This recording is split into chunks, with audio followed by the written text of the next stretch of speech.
Are you ready to merge creativity with spirituality? I've heard it said that when words fail, art speaks. Imagine making art that doesn't just decorate your space, but speaks to your soul. Welcome to Drawing the Spirit, where art therapy meets the soul. Join me, Anise, your host and guide on this transformative journey. As a retired teacher and an art therapy practitioner, I will share enchanting stories with you, some practical art techniques, spiritual truths that are tailored for seekers of inspiration, relaxation, healing, and those that just want a deeper meaning in life. If you're looking to enhance your personal growth and emotional well-being, or just want to have some fun creating, then join me on this weekly podcast. If you're thinking, I do not have a creative bone in my body, well, on this show, we're not concerned about good art or bad art. We're interested in real, authentic, honest art. Art that reflects your feelings, your thoughts, and your ideas. Each week, we'll sit down together and explore how a single brushstroke, a color, or just the simple act of creating can have a profound spiritual and personal breakthrough. I'm so glad you're here with me today. And while you're here, let's make some art. I'm going to show you an example of some of the things that we will do that's very simple, and you can do it also. For this exercise, you'll need two things: a blank white piece of paper, like copy or printer paper, and something to write with. Pencil, pen, crayon, whatever you have will work.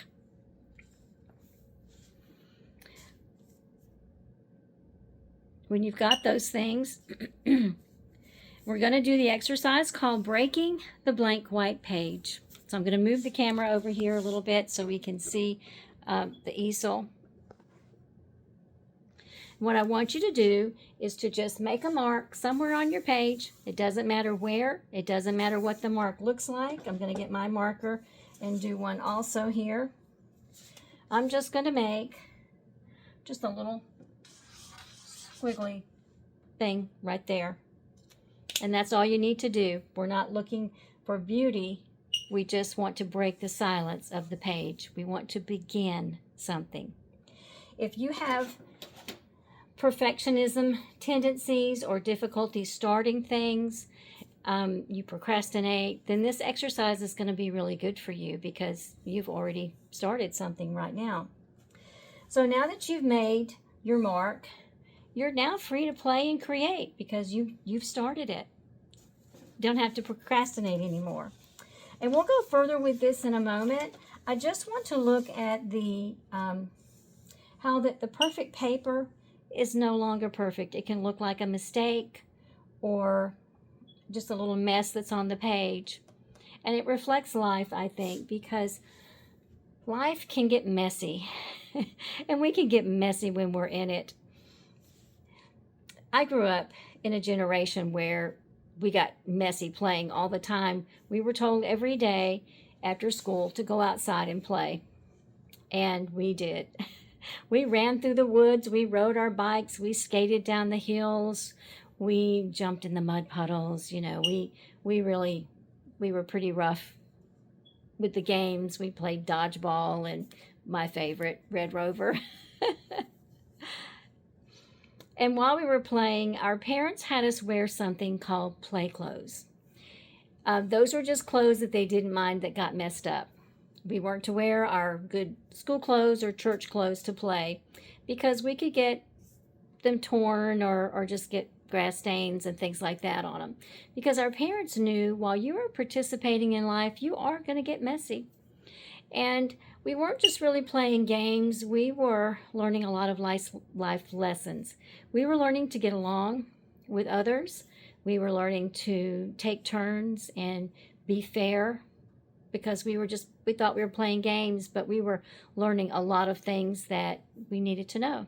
We were building relationships, making new friends, doing all of that while we thought we were just having fun.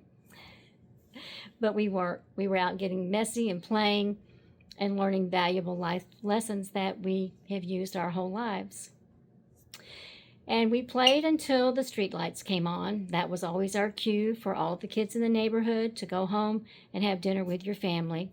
Our moms cooked from scratch mostly back then, and we ate in the kitchen. And we talked about our day, how we did on our spelling test, or how the science fair went, or who got hurt in the game of dodgeball. And then we did our homework and got ready for the school day. And then we would watch TV together. Now, we didn't have a way to record any programs. You had to watch it. If something came on at 6 o'clock, you had to be there at 6 o'clock or you'd just miss the show. And so we only had 3 TV channels available to us at that time. And we would sit as a family and watch the program. And those were very simple times. And simple things can be very profound, have a very profound effect on you. And it's just like this little mark that you put on there. It looks like a mistake, but we can look at it differently and say, well, it's not really a mistake, or maybe it was, and we can do something with it. Just like the mistakes that we make.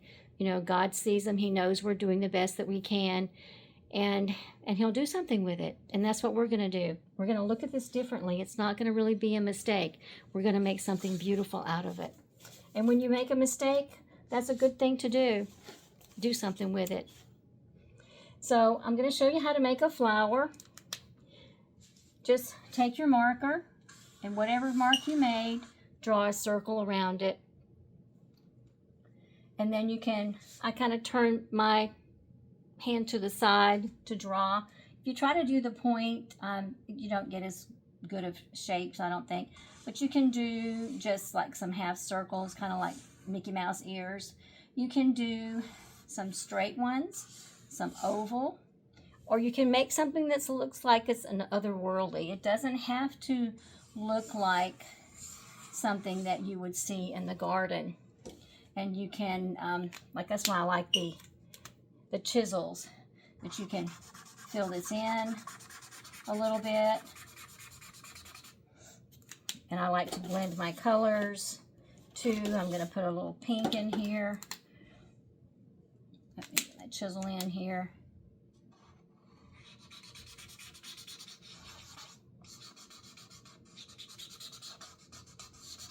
And just kind of blend it in a little bit. You can fill in all of them if you like.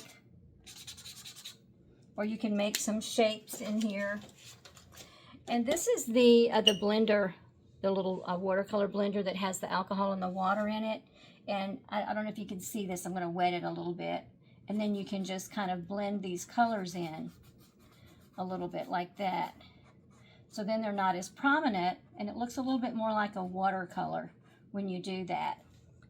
And if you want to add something in the middle, like maybe some round seeds, or just do more spirals like I did before. And then take a little green and make a stem. I'm going to use my chisel side and do it kind of at a, things are not straight in nature. To make a leaf, you're just going to make an arch, and another arch, and an arch, and another arch. And when you go out in nature, look at things so you can see what they look like. Because leaves have like a vein through them, and then they have little things that radiate out from them. Then if you want to do a vase for your flower, you can just do like a little rectangle or an oval or something like that and make your little vase. It doesn't have to be perfect. In fact, I'm not trying to be perfect. I'm just having fun. I'm going to add some little things to my flower too. I just love to do these little curly cues on things because they're just fun. And just focus on what you're doing, what you're feeling, and what you want to do. And it doesn't have to look like anything you would see in a garden. Just have some fun. And so you can add more flowers. You can make flower friends if you want. But what's important was that we started something today. And you can write at the bottom some of the things that you learned from this little exercise. You learned to start something, not to procrastinate. Just don't even think about it. Just start something. And you learned that you could start and complete something. And some days are hard, and you can say, well, there was one thing that I started and I finished it today. You learned that you don't have to be perfect. It's okay to be a work in progress. We all are. And you learned that you don't give up. That when you make a mistake, just make something out of it. See it in a different way. Maybe it was just a lesson you needed to learn. So learn it and move forward. Don't let these little mistakes stop you, because you can do something with them. You can learn and make something with them. And know that God sees you, and He sees the mistakes and the imperfect ways that we have. And He knows we're doing our best, and He's going to help us. He's going to help us to take these mistakes, and He's going to make something beautiful out of them. I'm so glad that you are here with me today. I hope you enjoyed making your flower. Join me for the next episode. In the meantime, stay awesome.